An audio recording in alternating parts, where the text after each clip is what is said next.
Hello friends, कैसे हैं? आशा करता हूँ बहुत अच्छे होंगे। और आज हम लोग करने वाले हैं Bihar civil court peon exam 2026 के लिए। जैसे कि मैंने आप लोगों को पहले भी कहा था कि सुबह के 5 AM पे आप लोगों का ये क्लास होगा, ठीक है। तो आज 15 जो है मार्च को जो भी मेरे दोस्त एग्ज़ाम देने जा रहे हैं, तो ये वाली क्लास किसी भी एंगल से मिस मत करना, पूरा का पूरा वॉच कर लेना।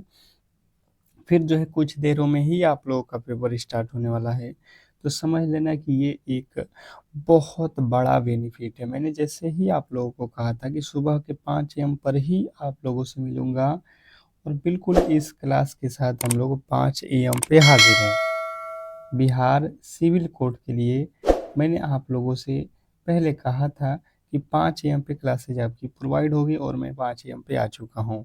तो आप लोगों का भी दायित्व बनता है कि भाई साहब, 5 AM पे कोई आपके लिए इतना मेहनत कर रहा है, तो आप इस क्लास को कम से कम लाइक कर दो, और चैनल पे नए आए हो तो चैनल को सब्सक्राइब कर लो, ठीक है। इसके जो भी नए अपडेट होंगे वो आपको यहाँ पे सबसे पहले मिलता रहेगा।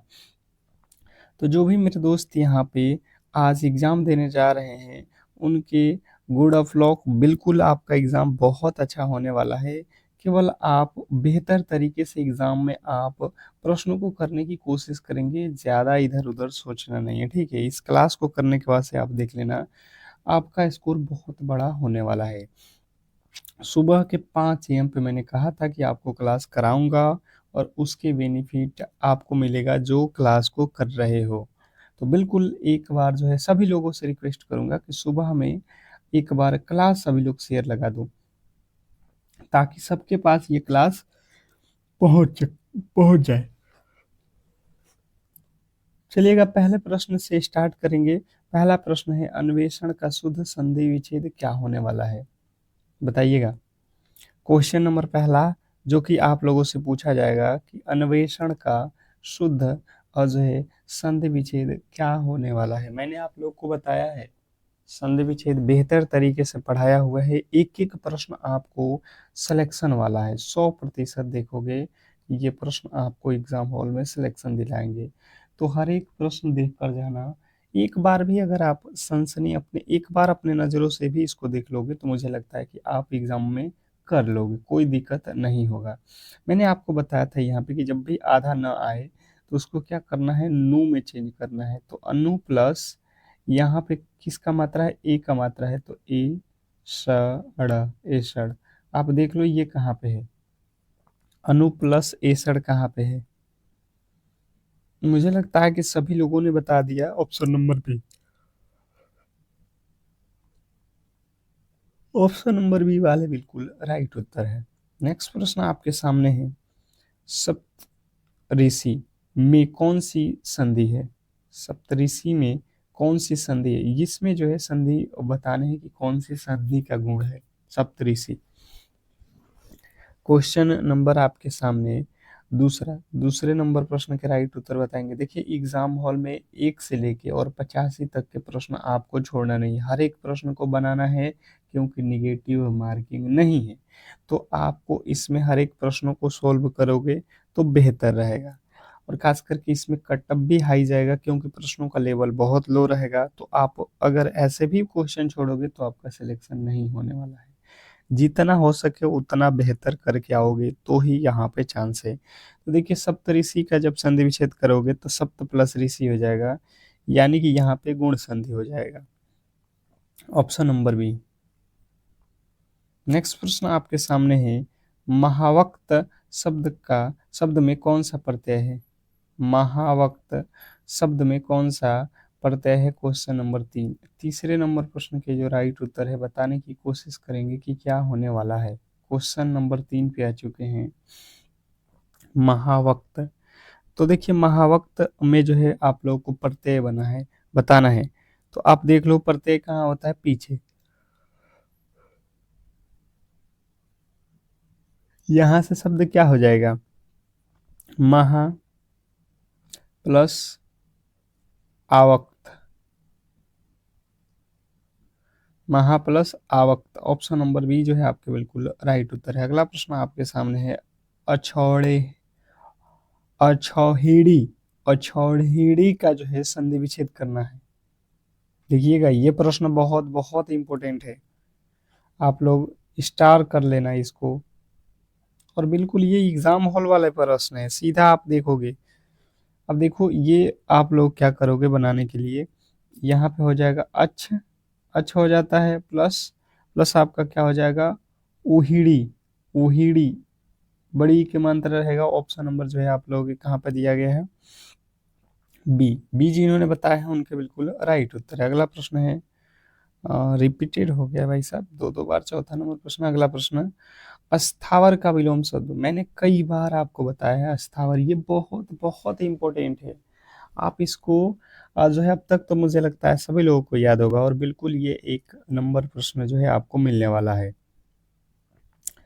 अस्थावर का विलोम शब्द क्या होता है, तो जिन्होंने बताया है यहाँ पे अस्थावर का जंगम, उनके बिल्कुल राइट उत्तर है। नेक्स्ट प्रश्न आपके सामने है कि जो इंद्रियों द्वारा न जाना जा सके, जो इंद्रियों द्वारा न जाना जा सके वाक्य के लिए एक शब्द जो है आप लोगों से पूछा गया है।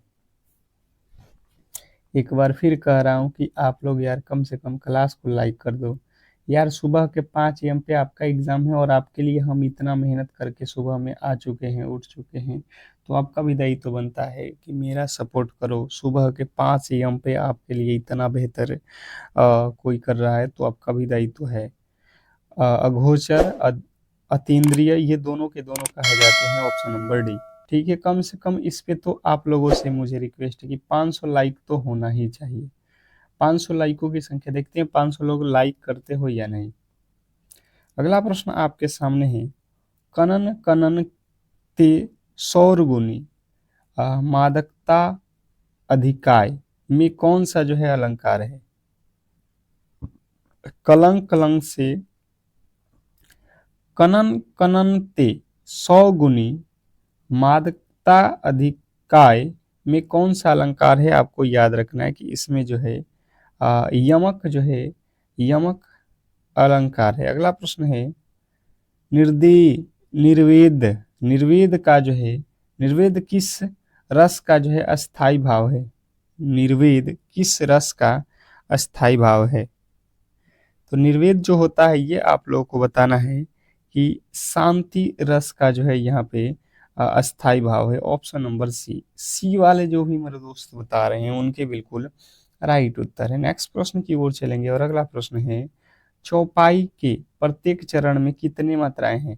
हम लोग प्रश्नों को फास्ट करेंगे। देखिए, आप लोगों को केवल और केवल एक बार आप सनसनी नजरों से देख लो, बस काम हो जाएगा। चौपाई के प्रत्येक चरण में कितने जो है मात्राएं होते हैं, तो चौपाई में 16 मात्राएं होते हैं। नेक्स्ट प्रश्न आपके सामने है, कह रहा है कि शुद्ध वर्तनी वाले शब्द का चयन करें। शुद्ध वर्तनी वाला शब्द आप लोगों को 2 ठो देगा, ठीक है, गलती नहीं करना है। आपको एक वाक्य बना के देगा और एक जो है वहाँ यहाँ पे वर्ड देगा, ठीक है।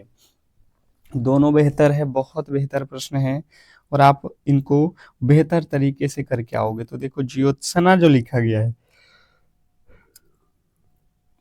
बी, ज्योत्सना बिल्कुल राइट उत्तर है। ऑप्शन नंबर जो है आप लोगों का बी।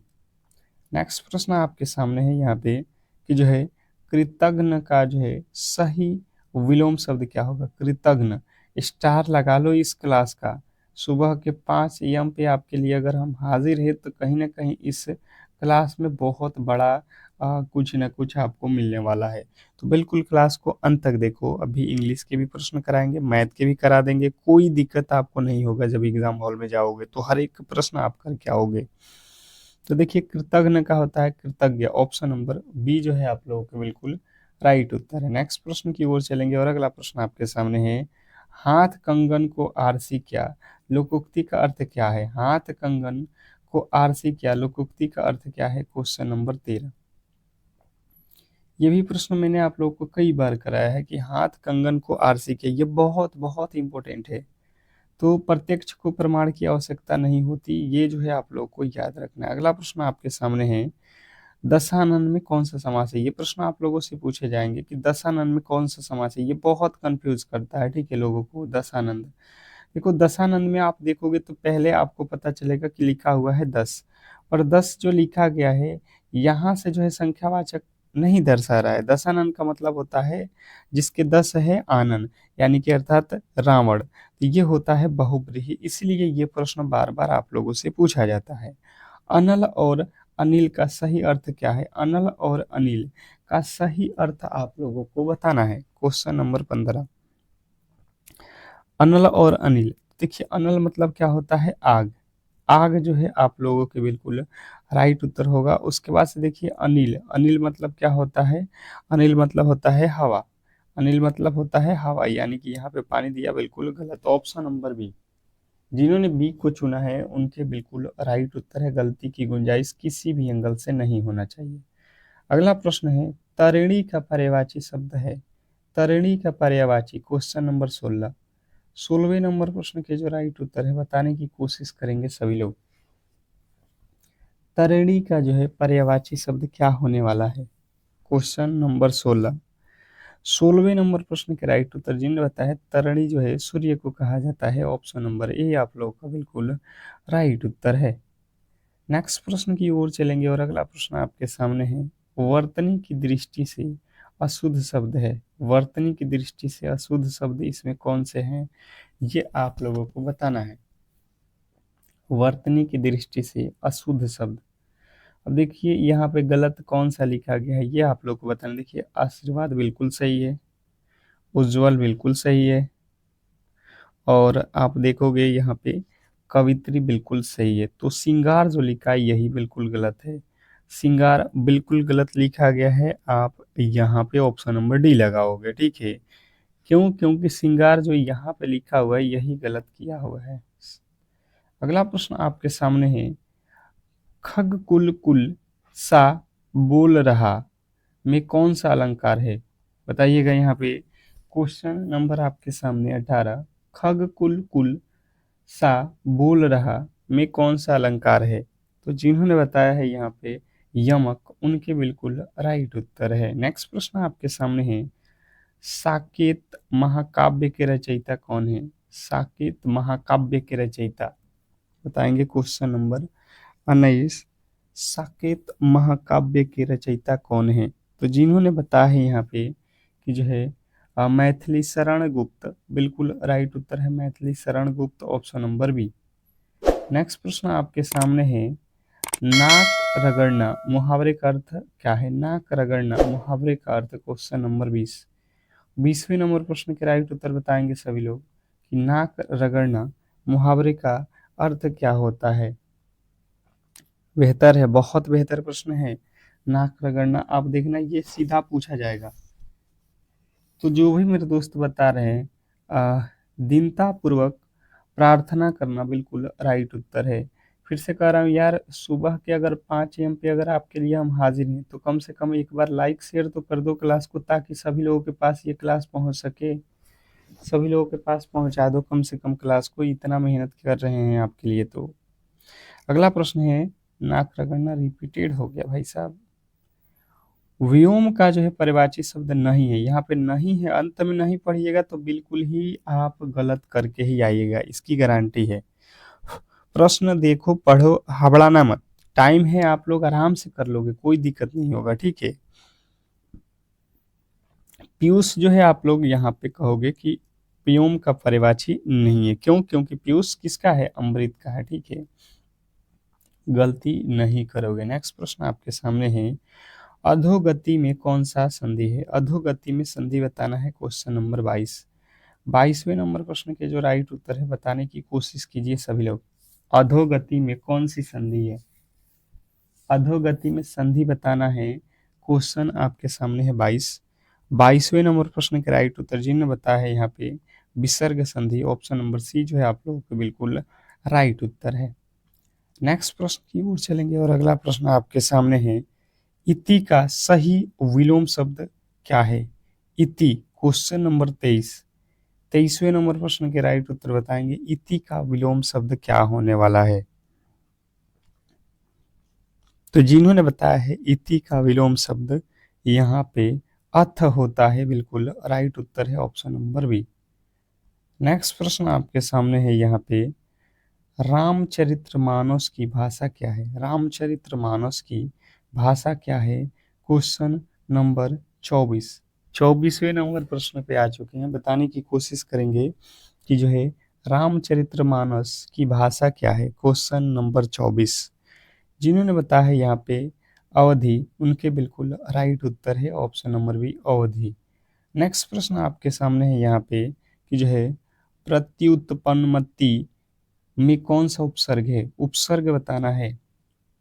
उपसर्ग बताना, उपसर्ग कहाँ लगा होता है, आगे लगा होता है, शब्द में आगे। ठीक है, बताइएगा। प्रति उत्पत्ति मत्ती, यहाँ पे देखोगे प्रति, त जो है छोटी है तो यहाँ पे छोटी के मंत्र लग जाए, प्रति हो जाएगा। इसमें उपसर्ग कभी भी गलती नहीं करोगे। ऑप्शन नंबर सी जो है आप लोगों का राइट उत्तर है।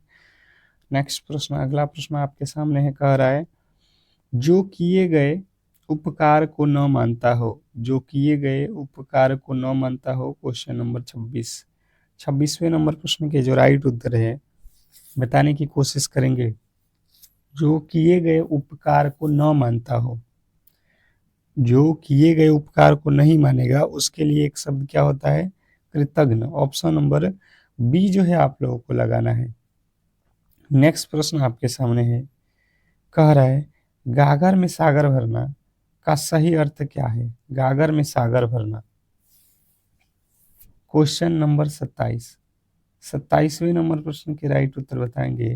गागर में सागर भरना मतलब थोड़े शब्दों में बहुत कुछ कहना। ठीक है, थोड़े शब्दों में बहुत कुछ कहना। ऑप्शन नंबर बी वाला बिल्कुल राइट उत्तर है। अगला प्रश्न है कि वत्स्य का तत्सम रूप क्या है। वत्स्य का तत्सम रूप जो है आप लोगों को बताना है। वत्स्य, वत्स्य का तत्सम रूप क्या होता है, बच्चा। बच्चा आप कह सकते हो, बेटा भी कह सकते हो, बछड़ा भी कह सकते हो, इनमें सभी लगा हुआ है। नेक्स्ट प्रश्न आपके सामने है कि जो है उर्वशी किसकी रचना है। वेरी वेरी इंपॉर्टेंट प्रश्न है। उर्वशी किसकी रचना है, देखना ये प्रश्न आप लोगों से पूछेगा, उर्वशी किसकी रचना है। तो आपको सीधा सीधी बताना है Ramdhari Singh Dinkar. Option number A लगाना है, कहीं से भी गलती नहीं करोगे, मुझे पता है। नेक्स्ट प्रश्न आपके सामने है, इंद्रियों को जीतने वाला, इंद्रियों को जीतने वाले के लिए एक शब्द, इंद्रियों को जीतने वाले के लिए एक शब्द आप लोगों से पूछा गया है, बताइएगा। Question number 30। 30वें नंबर प्रश्न के राइट उत्तर बताएंगे। जो इंद्रियों को जीतने वाला है उसको क्या बोला जाएगा। तो जितेंद्रिय जो है अगर आपने बताया है, ऑप्शन नंबर बी उनका उनका बिल्कुल राइट उत्तर है। ऑप्शन नंबर बी जिन्होंने बताया है उनके बिल्कुल राइट उत्तर है। इसमें कहीं से भी आपके डाउट नहीं होना चाहिए। नेक्स्ट प्रश्न की ओर चलेंगे और अगला प्रश्न आपके सामने है। कर आपका अगला प्रश्न यहाँ पे देखिएगा। अब देखिए गणित का प्रश्न है कि एक दुकानदार किसी वस्तु के अंकित मूल्य पर 20% की छूट देता है, फिर भी उससे जो है 20% का लाभ होता है। यदि वस्तु का क्रय मूल्य 400 रुपये हो तो उसका अंकित मूल्य क्या होगा। आप देख लो, यहाँ से 100% आपके एग्जाम में प्रश्न आने वाला है और बिल्कुल यही टॉपिक से आएगा। इन्हीं तरीके के प्रश्न आएंगे, केवल नंबर जो है आपको चेंज हो सकते हैं। ठीक है, तो देखिए गणित के प्रश्न आपको बेहतर तरीके से यहाँ पे सीख लेना है, गलती नहीं करना है। जिस तरीके से सॉल्व करूंगा बिल्कुल आप वैसे एग्जाम में करना, एक भी प्रश्न छूटेगा नहीं। इसने कहा है कि जो है वस्तु का क्रय मूल्य 400 रुपया है। ठीक है जी, कोई दिक्कत नहीं, 400 रुपये वस्तु का क्रय मूल्य कर रहा है। एक दुकानदार किसी वस्तु के अंकित मूल्य से 20% किसी अंकित मूल्य पर 20% का छूट देता है, फिर भी उसे 20% का लाभ होता है। अगर 400 रुपया आप खरीद के कोई वस्तु लाए हो तो आपको 20% का लाभ कमाना है। तो पहले 120 में इसको बेचोगे, 100 वाली सामान 120 में, ये 20 से 20, 12 चौका 48, यानी कि 480 रुपया का वो सामान अगर आप वो बेचोगे तो 20% का लाभ होगा।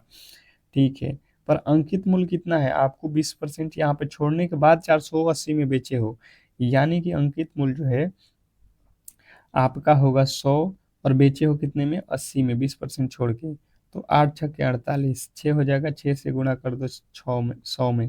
तो 600 जो है इसका प्राइस था। इसका एमआरपी कितना था, 600 रुपया, जिसमें आपने 20% छोड़ दिया, छूट दिया, तो 480 रुपये में किसी से बेचे, फिर भी उसे 20% का लाभ हो रहा है। तो इस तरीके से आपको करना था। मुझे लगता है गलती की गुंजाइश किसी भी एंगल से नहीं है। नेक्स्ट प्रश्न की ओर चलेंगे और अगला प्रश्न आपके सामने है कि वह छोटी से छोटी संख्या ज्ञात कीजिए जिसे 12, 16 और 18 से विभाजित करने पर प्रत्येक स्थिति में 7 शेष बचे। स्टार लगाओ, स्टार लगाओ इस प्रश्न पे। मैंने आपको बार बार कहा है कि ये जो चैप्टर है एचसीएफ एलसीएम बिल्कुल आपको छोड़ने वाला नहीं है और बिल्कुल यही लेवल है प्रश्नों का आप लोगों से पूछने का। मुझे लगता है आप कर लोगे, आप कर लोगे बेहतर तरीके से। जैसे मैंने आप लोगों को बताया है दो तरीके, एक छोटी से छोटी संख्या जब भी आए तो एलसीएम आपको याद रखना है। इसके क्या निकालने हैं? एलसीएम, छोटी से छोटी संख्या अर्थात एलसीएम भूलना नहीं है, और बड़ी से बड़ी संख्या कहेगा तब जाके एचसीएफ निकालना है। तो देखो 12, 16 और 18 का एलसीएम आप निकाल लो। इसका एलसीएम जब निकालोगे आप लोग तो ये आएगा 144। 144 में 12 से भी भाग लग जाएगा, 16 से भी और 18 से भी। इसने कहा है प्रत्येक स्थिति में 7 जो है हमें शेष बचाना है। तो देखिए यहाँ पे तो आप देखोगे एलसीएम में क्या होता है, 12 से पूरा पूरा भाग लगेगा, 18 से भी, पर 7 शेष नहीं बच रहा है। तो 7 शेष बचाने के लिए इसमें 7 जोड़ दो, तो 151 जो है आपके बिल्कुल राइट उत्तर है, जो कि ऑप्शन नंबर बी में दिया गया। मुझे लगता है गलती की गुंजाइश किसी भी एंगल से नहीं है, किसी भी एंगल से आप लोग गलती नहीं करोगे। नेक्स्ट प्रश्न, अगला प्रश्न आपके सामने है। कह रहा है यहाँ पे कि 10,000 की राशि पर 10% वार्षिक ब्याज की दर से 2 वर्षों के चक्रवृद्धि ब्याज और साधारण ब्याज के बीच का अंतर क्या होने वाला है? क्वेश्चन नंबर 33, 33वें नंबर प्रश्न के जो राइट उत्तर है बताने की कोशिश कीजिए सभी लोग। क्वेश्चन नंबर 33, स्टार लगा लेना इस प्रश्न पे। आपको ये 100% एग्जाम हॉल में देखने को मिलेगा और कुछ ही समय बचे हुए हैं, कुछ ही मात्र समय में आप एग्जाम हॉल में होगे और ये प्रश्न आपके सामने होगा, तो आप आसानी से सॉल्व कर लोगे। केवल और केवल एक बार देख लो इसके तरीके। तो देखो सबसे पहले यहाँ पे देखो, चक्रवृद्धि ब्याज और साधारण ब्याज के बीच का अंतर होता है मूलधन गुणे दर बटा 100 गुणे दर बटा 100। ये फॉर्मूले अगर आपने याद रखा है तो बिल्कुल कर लोगे। पी का वैल्यू कितना दिया है?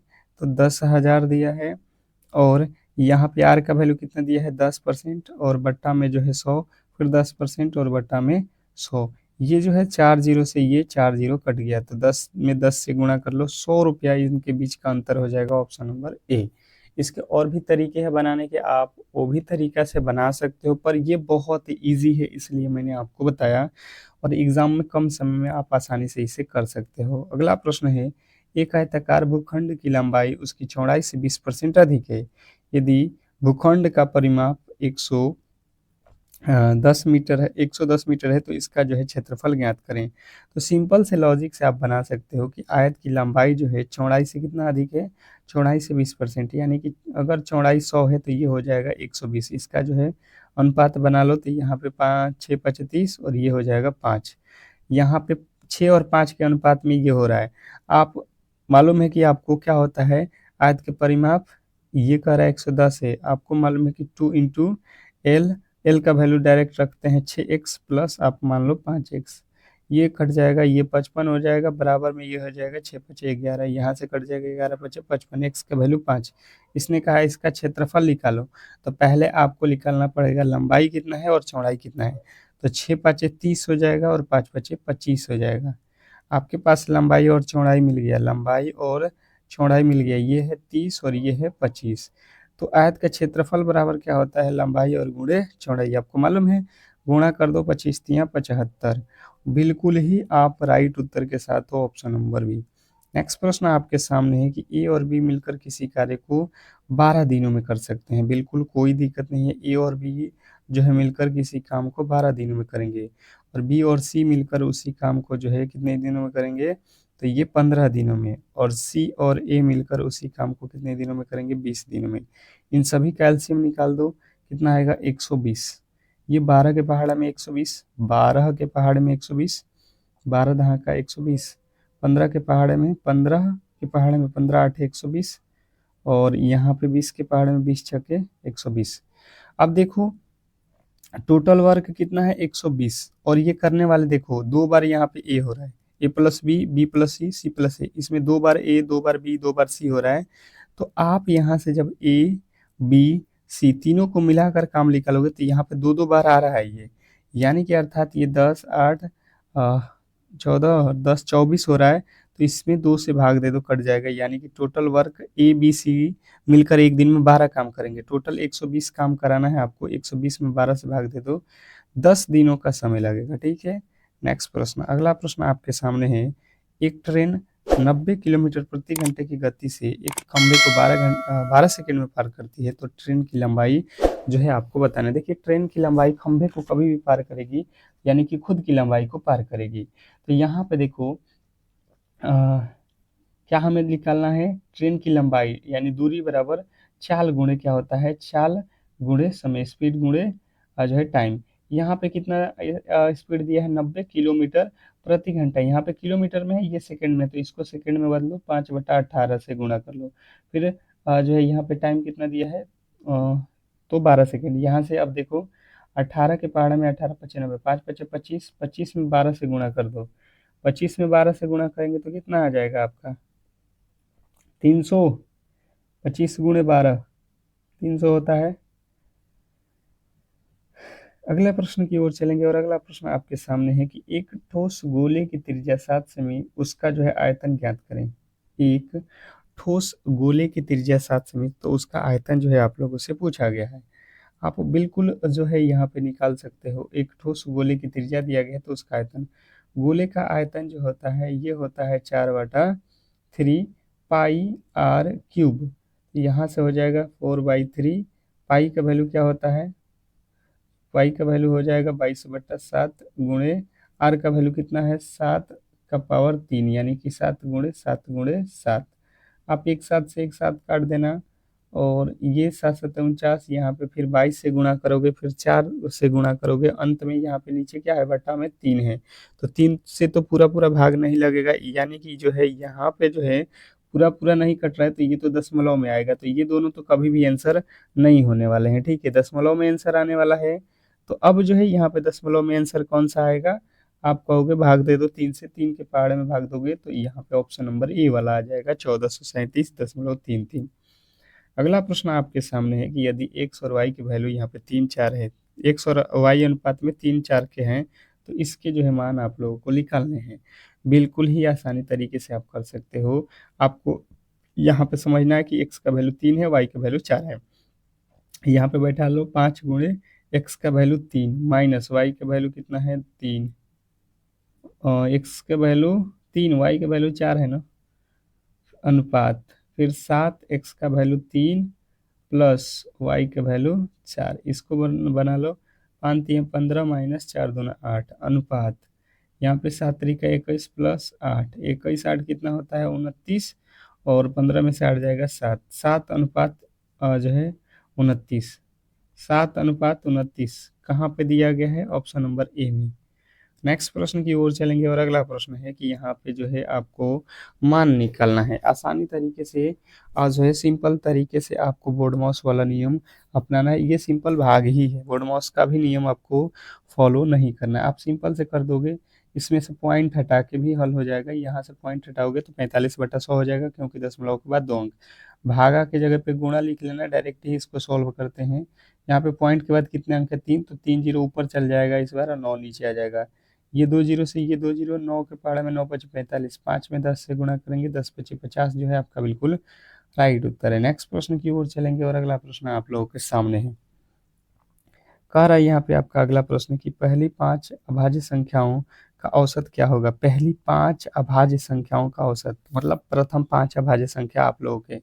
तो सबसे पहले अभाज्य संख्या होता कौन सा है, तो 2, 3, 5, 7 और आपका 11। 9 नहीं होता है अभाज्य संख्या, ठीक है। अगर 9 रखोगे तो फिर प्रश्न गलती हो जाएंगे, क्योंकि वो विषम संख्या होता है। बट्टा में 5 हो जाएगा। आप यहाँ पे 11 7 18 5 23 5 23 3 26 2 28, 28/5 करोगे तो 5 6 के 30, 5.6 जो है आपके बिल्कुल राइट उत्तर है, ऑप्शन नंबर बी। जिन्होंने भी बी को चुना है उनके बिल्कुल राइट उत्तर है, इसमें गलती नहीं करोगे। नेक्स्ट प्रश्न आपके सामने है। कर आपका अगला प्रश्न कि choose the correctly spelling word, choose the correctly spelling word 41वें नंबर प्रश्न पे आ चुके हैं। सही वाला स्पेलिंग वर्ड कौन सा है। इंग्लिश में आपके प्रश्न पूछे जाएंगे। तो आपको याद रखना है कि यहाँ पे जो है एकोमोडेशन जो है आप लोग का ऑप्शन नंबर ए वाला बिल्कुल सही लिखा गया है। अगला प्रश्न आपके सामने है, selected the synonyms of the word abandon. Abandon का जो है यहाँ पे सिनोनिम्स आपको बताना है। 42वें नंबर प्रश्न का राइट उत्तर जो भी मेरे दोस्त बता रहे हैं फॉरसेक, उनके बिल्कुल राइट उत्तर है ऑप्शन नंबर बी फॉरसेक। नेक्स्ट प्रश्न की ओर चलेंगे और अगला प्रश्न आपके सामने है। कह रहा है कि जो है filling in the blanks with the correct preposition, he is a senior D2 me in service. बताइएगा यहाँ पे खाली स्थान पे क्या भरा जाएगा। तो he is senior to me in service, option number जो है आप लोग को लगाना था बी। अगला प्रश्न है कि choose the one word substitution for a place where birds are keep. A place where birds are keep, इसको एक शब्द में बोलना है तो आप क्या कहोगे, आप कहोगे कि जो है एवियरी। एवियरी जो है इसको कहा जाता है एक शब्दों में, ऑप्शन नंबर बी। नेक्स्ट प्रश्न आपके सामने है कि जो है selected the antonym of the word. यहाँ पे फ्रैंकली, फ्रैंकली, तो इसको जो है आप लोगों को बताना है, ये हो जाएगा स्ट्रॉन्ग। ऑप्शन नंबर बी जो है आप लोगों के बिल्कुल राइट उत्तर है। तो इस तरीके से आज की क्लास को हम लोग समाप्त करेंगे यहीं पे।